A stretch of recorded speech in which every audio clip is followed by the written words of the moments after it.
سلامونه نیکی له دوستان زمون کانال ته بیا هم ښه راغلاست. نن نننی درس دی wo bereiten zubereiten. نو وبګورو چې د څه رقم استفاده کیږي او څه تفاوت څه لري.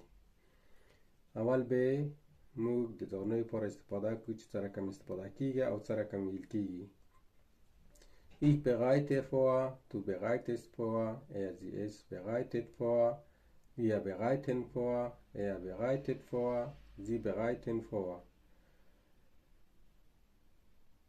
نو اوس به راشو جمله به په جوړی کو چې څه رقم جمله په جوړیږي یا څه رقم استفاده کیږي.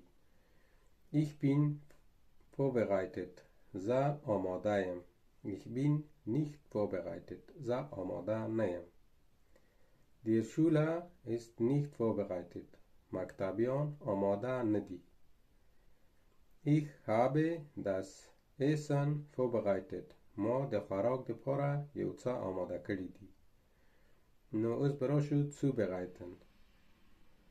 Ich bereite das Frühstück zu. زه د سهار د څاړي لپاره یو څه آماده کومه. Ich habe das Frühstück zubereitet. ما د سهار دپاره یا د سهار د چایې لپاره یو څه آمادګي نیولې یا مې یو څه آماده کړي دي.